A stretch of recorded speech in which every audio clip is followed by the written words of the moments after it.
پھر فرمایا نہیں، اس طرح ہو نہیں سکتا، میری پکڑ سے تم نکل نہیں سکتے، اس بات کو یاد رکھو۔ اور پھر اب اللہ تبارک و تعالیٰ نے انسان کو ہزاروں لاکھوں نعمتیں عطا فرما رکھی ہیں۔ بعض دفعہ یہ ہوتا ہے کہ جس طرح ہم یہاں پڑھ رہے تھے رسول اللہ صلی اللہ علیہ وسلم کی حدیث ہیں، بعض دفعہ یہ ہوتا ہے کہ انسان کوئی ایسی غلطی کر بیٹھتا ہے، ایسا گناہ کر بیٹھتا ہے کہ ان نعمتوں میں کمی واقع ہونا شروع ہو جاتی ہے، پھر انسان کو سمجھ نہیں آتی، پھر کہتے ہیں نمازیں تو پڑھ رہا ہوں یار، لیکن یہ کام کیوں ہو رہا ہے، میں فلاں کام تو کر رہا ہوں۔ اللہ کے نبی صلی اللہ علیہ وسلم نے فرمایا نا، اتق دعوت المظلوم، کہ مظلوم کی بد دعا سے بچو، کیونکہ اللہ اور اس کے درمیان کوئی پردہ حائل نہیں ہوتا، کوئی پردہ نہیں ہوتا، اللہ اس کی دعا کو قبول کر لیتا ہے۔ کبر کرتے ہوئے، تکبر کرتے ہوئے کسی کے ساتھ اگر اس طرح کریں گے تو پھر وہ رب تو وحدہ لا شریک ہے۔ اور پھر حضرت سفیان بن اسید حضرمی رضی اللہ تعالیٰ عنہ فرماتے ہیں، میں نے رسول اللہ صلی اللہ علیہ وسلم سے سنا، یقول کابرت خیانہ ان تحدث اخاک حدیثا هو لك به مصدق وانت له به کاذب، کہ اللہ کے نبی صلی اللہ علیہ وسلم فرما رہے تھے کہ کسی بندے کے کبر اور تکبر کی یہی نشانی ہے کہ وہ اس کو کوئی بندہ سچا سمجھی جا رہا ہے اور وہ جھوٹ پہ جھوٹ بولی جا رہا ہے، وہ جھوٹ کا سہارا لے رہا ہے، آپ اسے سچا سمجھ رہے ہیں لیکن وہ جھوٹ بول رہا ہے۔ حضور نے فرمایا یہی اس کے تکبر کی نشانی ہے، کیونکہ یہ بھی حدیث رسول ہے، مستدرک کی 381 نمبر پہ رسول اللہ صلی اللہ علیہ وسلم نے فرمایا کفا بالمرء اثما ان یحدث بکل ما سمع، کہ انسان کے جھوٹا ہونے کے لیے اتنا ہی کافی ہے کہ وہ سنی سنائی بات کو آگے پھیلا دے۔ سوشل میڈیا کا زمانہ ہے نا، ہمارے پاس موبائل ہے، تو پھر کوئی بھی بات آتی ہے ہم اس کو شیئر کر دیں، آگے پھیلا دیں، بغیر تحقیق کے، بغیر تصدیق کے۔ کبھی کسی کی عزت کو اچالا جا رہا ہے، آپ دیکھتے ہیں آئے روز کسی کی تصاویر اچالے جا رہے ہیں، کسی کی عزت نفس کو مجروح کیا جا رہا ہے، اور اس کو ہم اس پہ توجہ ہی نہیں دیتے، سمجھتے کچھ نہیں ہوتا۔ سرکار دو عالم صلی اللہ علیہ وسلم نے فرمایا کہ کسی کے جھوٹا ہونے کے لیے اتنا ہی کافی ہے کہ بغیر تحقیق تصدیق کے وہ کسی کی بات کو آگے پھیلا رہا ہے۔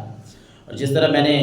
آپ کو یہ بات حدیث مبارکہ بھی سنائی کہ رسول اللہ صلی اللہ علیہ وسلم نے فرمایا مسلمان مسلمان کا بھائی ہے، اور مسلمان مسلمان کی خیانت نہیں کرتا، اس کے مال میں خیانت نہیں کرتا، اس کے ساتھ جھوٹ نہیں بولتا، ولا یخذلہ، اور کوئی مسلمان مسلمان کو ذلیل بھی نہیں کرتا۔ یخذل، خذل کا معنی ہوتا ہے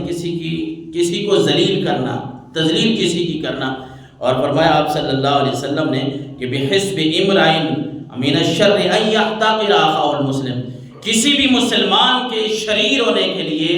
بدترین ہونے کے لیے، فسادی ہونے کے لیے اتنا ہی کافی ہے کہ وہ کسی مسلمان کو حقیر سمجھے، حقیر جانے۔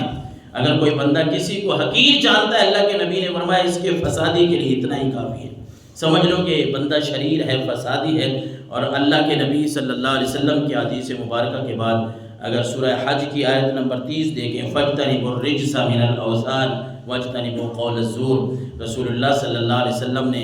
وہ اللہ تبارک و تعالیٰ نے حکم دیا کہ اے نبی ان کافروں کو بتاؤ کہ بتوں کی پوجا سے ایک تو باز آ جاؤ، اور دوسرا ان کو فرما دو کہ وَاجْتَنِبُوا قَوْلَ الزُّورِ، جھوٹی باتوں سے باز آ جاؤ، یہ جھوٹ بڑی لعنت ہے۔ رسول اللہ صلی اللہ علیہ وسلم نے فرمایا ایک یہ بھی بات ہے کہ گواہی کے لیے ہمارے معاشرے میں دو گروہ، دو جماعتیں آپس میں، دو آدمی لڑتے کیا ہیں، اس نے اپنے دوستوں کو بلا لینا ہے، اس نے اپنے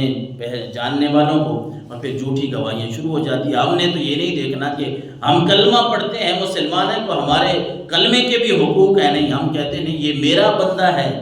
وہ کہے گا یہ میرا بندہ ہے تو میں نے اس کے خلاف، اس کے حق میں نے بات کرنی ہے، جبکہ رسول اللہ صلی اللہ علیہ وسلم نے فرمایا کہ یہ بات حضرت عبداللہ بن عمر رضی اللہ تعالیٰ عنہ فرماتے ہیں کہ رسول اللہ نے فرمایا جھوٹے گواہ کے قدم جو ہے وہ پیچھے ہٹنے نہیں پائیں گے کہ اللہ اس کے لیے جہنم کو پہلے واجب کر دیتا ہے۔ کسی کے لیے اپنی زندگی کو اور خاص کر اخروی زندگی کو دو پہ لگانا،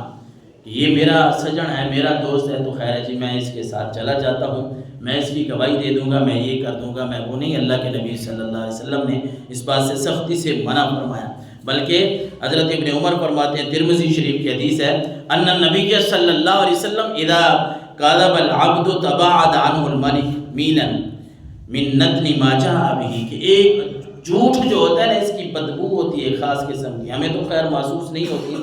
ہم تو گناہ گار لوگ ہیں، لیکن رسول اللہ نے کیا فرمایا؟ اللہ کے نبی نے فرمایا کہ جب بندہ کوئی جھوٹ بولتا ہے نا تو جو اس کے فرشتے ہیں اس جھوٹ کی بدبو کی وجہ سے وہ 1 میل دور چلے جاتے ہیں، اسے 1 میل دور نکل جاتے ہیں، دور چلے جاتے ہیں کہ یہ ایسا بندہ ہے جو جھوٹ بول رہا ہے۔ حضرت صفوان بن سلیم رضی اللہ تعالیٰ عنہ فرماتے ہیں قیل لرسول اللہ صلی اللہ علیہ وسلم ان یکون، آپ سے پوچھا گیا کہ یا رسول اللہ صلی اللہ علیہ وسلم ایک بات پوچھنی ہے کہ کیا مومن جو ہے وہ بزدل ہو سکتا ہے؟ بزدل ہو سکتا ہے؟ بزدل آپ صلی اللہ علیہ وسلم نے فرمایا نعم، ہاں بزدل ہو سکتا ہے، یہ انسانی فطرت ہے، کوئی بندے بڑے دلیر ہوتے ہیں، کوئی بندے بزدل ہوتے ہیں۔ تو پھر رسول اللہ صلی اللہ علیہ وسلم سے وہ عرض کرنے لگے کہ ان یکون المومن بخیلا، اے اللہ کے رسول مومن بخیل ہو سکتا ہے، کنجوس؟ رسول اللہ نے فرمایا ہاں، یہ بات بھی بندے کی صفات میں سے ہے، بری صفت ہے، لیکن ہو سکتا ہے کہ بندہ بخیل بھی ہو، کنجوس ہو، وہ بخل کرتا ہے۔ اور تیسرا سوال پھر صحابی نے کہا کہ یا رسول اللہ صلی اللہ علیہ وسلم ایکون المومن کذابا، کیا مومن جھوٹا ہو سکتا ہے؟ تو تب رسول اللہ نے فرمایا لا، کہ مومن بخیل تو ہو سکتا ہے، مومن بزدل بھی ہو سکتا ہے، لیکن مومن جھوٹا نہیں ہو سکتا، مومن کبھی جھوٹ نہیں بولے گا۔ اس لیے اللہ تبارک و تعالیٰ نے قرآن مجید فرقان حمید میں رب العالمین نے کئی مقامات پہ ارشاد فرمایا ان اللہ لا یہدی من هو کاذب کفار، سورہ زمر کی آیت نمبر 3 میں اللہ کے نبی نے فرمایا بے شک اللہ ایسے بندے کو کبھی بھی ہدایت عطا نہیں فرماتا جو ناشکرا ہو اور جھوٹا ہو۔ اور پھر اللہ تبارک و